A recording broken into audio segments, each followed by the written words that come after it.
বাংলাদেশের মানুষকে আল্লামা সাঈদী সব থেকে বেশি ভালোবাসতেন, সব থেকে বেশি ভালোবাসতেন। 26টি বছর এই মাহফিলের এই মঞ্চে কোরআনের দাওয়াত দিয়েছেন। তার অপরাধ যদি থাকতো তাহলে প্রতি বছর 10 জন, 12 জন, 20 জন করে এই মাহফিলের এই স্টেজের উপরে তার হাতে হাত রেখে অসংখ্য মুসলিম ভাই ইসলাম ধর্ম গ্রহণ করেছেন। অপরাধ ছিল না, অপরাধীরা পালায়। কারা পালায়? অপরাধীরা পালায়। হেলিকপ্টারে করে পালিয়েছে কারা? আল্লামা সাঈদী চুরি করেন নাই, দুর্নীতি করেন নাই। 10 বছর এমপি ছিলেন, 1 পয়সা দুর্নীতি কোথাও খুঁজে পাওয়া যায়। 71-এ চুলা তুলবেন না, 71-এ চুলা তুলবেন না। রাজাকার এখন বাংলাদেশের একটি রাজকীয় শব্দে পরিণত হয়েছে।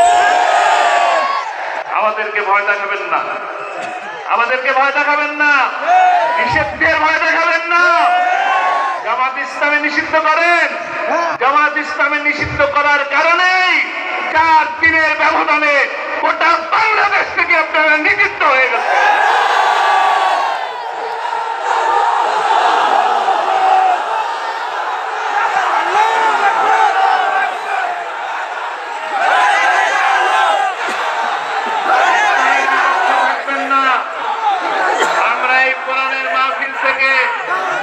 আপনাদেরকে আহ্বান জানাই, আসুন ইসলামের পক্ষে আসুন, কোরআনের পক্ষে আসুন।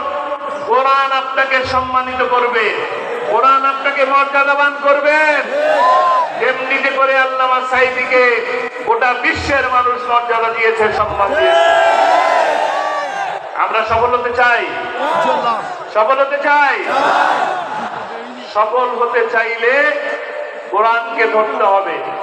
কোরআন ধরি, কোরআন পড়ি, কোরআন বুঝি, কোরআন মানি, কোরআন দিয়ে নিজের জীবন এবং নিজের পরিবারকে রঙিন করি, তবেই ইনশাআল্লাহ আমি এই জীবনে সফলতা পাবো, সাথে শেষ বিচারের দিন মুক্তি পাবো, নাজাত পাবো ইনশাআল্লাহ।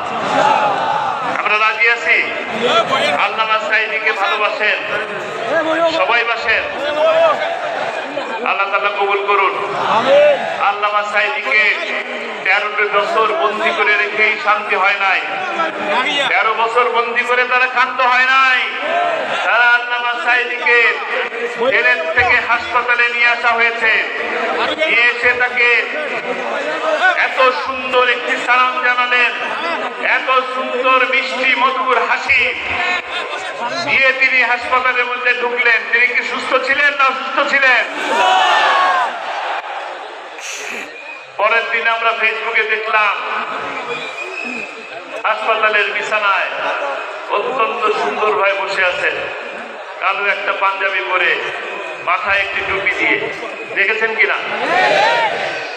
আমার পরিবারের সদস্যরা হাসপাতালের বাইরে ছিল, একজন মানুষকেও এক পা দেখা করার সুযোগ দেয় নাই। তার কি পেটে ব্যথা, মাথায় ব্যথা, পায়ে ব্যথা, বুকে ব্যথা, কি ব্যথা এটা জানার সুযোগ তোমাদের হয় নাই। কি অপরাধ ছিল, কি অপরাধ ছিল 13 বছর বন্দী রাখলে? প্রতিবার দেখা করতে যাওয়ার পরে 2 ঘন্টা করে বসায় রাখতো। করোনার 2টা বছর একটা কথা বলার সুযোগ দেয় নাই, দেখা করার সুযোগ দেয় নাই।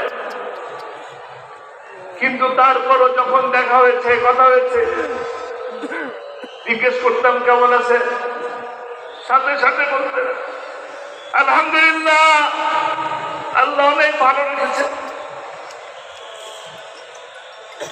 আমাদের সাথে দোয়া করতেন। আমার জন্য অনেক মানুষ জীবন দিয়েছে, কোরআনের জন্য অনেক মানুষ জীবন দিয়েছে। আল্লাহ যদি আমাকে কবুল করো, একই জান্নাতে আমাদের সকলকে স্থান দিয়ে দিও। এই দোয়াগুলো আপনাদের জন্য ছিল, আপনাদের সকলের জন্য ছিল। তিনি দোয়া করতেন, শহীদি মৃত্যুর জন্য দোয়া করতেন। হাসপাতালে নিয়ে তাকে হত্যা করা হয়েছে। হাসপাতালে তাকে ইনজেকশন পুশ করার মাধ্যমে হত্যা করা হয়েছে। বীর চট্টলার ভাইরা, আপনারা কি সাইদি হত্যার প্রতিশোধ দিতে চান?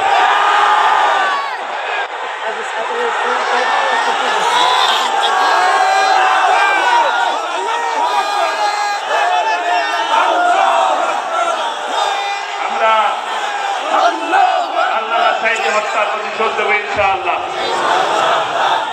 তিনি মাহফিলের শেষে মঞ্চে বসেই দোয়া করতেন, কোরআনের রাজ প্রতিষ্ঠা হয়েছে, এই দৃশ্য দেখে যেন আমার মৃত্যু হয়।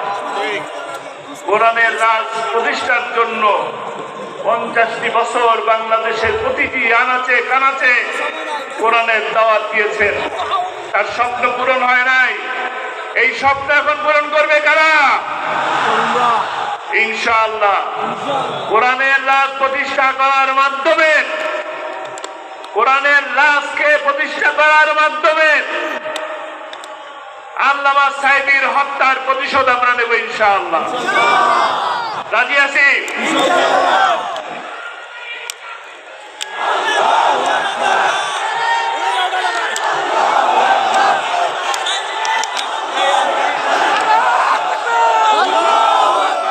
শহীদের রক্ত, কোন শহীদের রক্ত বৃথা যেতে দেব না ইনশাআল্লাহ।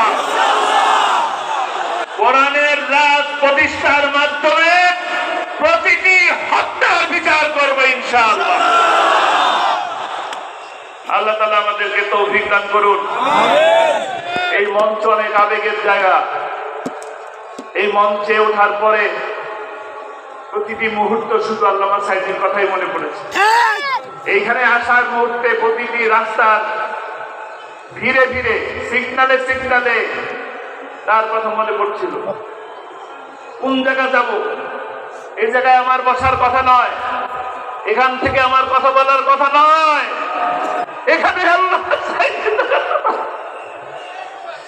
এখানে আল্লামা সাইদির থাকার কথা।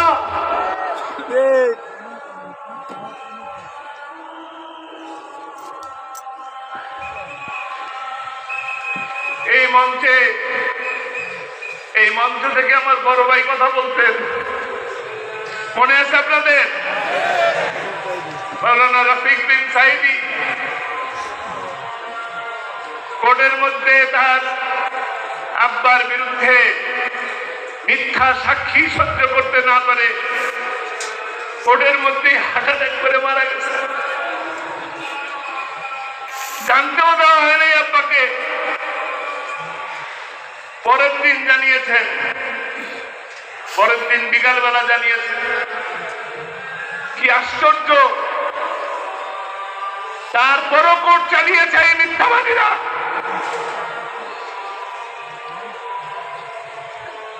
জালিমের জুলুম এরকমই হয়। আর আল্লাহ ছাড় দেন, ছেড়ে দেন না। ইন্না বাদশা রাব্বিকা লাশাদীদ, ঠিক কিনা? ছাড় দেন, ছেড়ে দেন না। পালিয়ে গেছে, যেখানে আছেন ভালো থাকে, শান্তিতে থাকে। মামু বাড়ি গেছেন, পিঠা খান, আমাদের দিকে ষড়যন্ত্র করবেন না। আমরাও ভালো আছি আলহামদুলিল্লাহ। ষড়যন্ত্র করবেন না। বড় দেশে আছেন, বড় বড় গোলাগুলি নিয়ে আসেন, বোমা নিয়ে আসেন, মনে করেন কি আমরা ভয় পাচ্ছি? আমরা ভয় করি না। বুলেট বোমা ভয় করি না। বুলেটের সামনে, গুলির সামনে বুক পেতে দেওয়ার জন্য হাজারো আবু সাইদ আছে।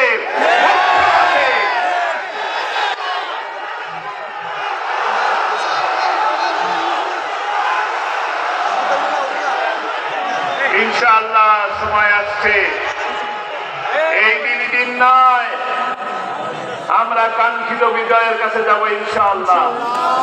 কোরআনের রাজ প্রতিষ্ঠা করে ছাড়বে ইনশাআল্লাহ। কোরআনের রাজ আল্লামা সাঈদীর স্বপ্ন সেই ইনসাফ ভিত্তিক একটি কল্যাণমুখী সমাজ, কল্যাণমুখী একটি রাষ্ট্র প্রতিষ্ঠার মাধ্যমেই আমরা এখান থেকে বিদায় নেব ইনশাআল্লাহ।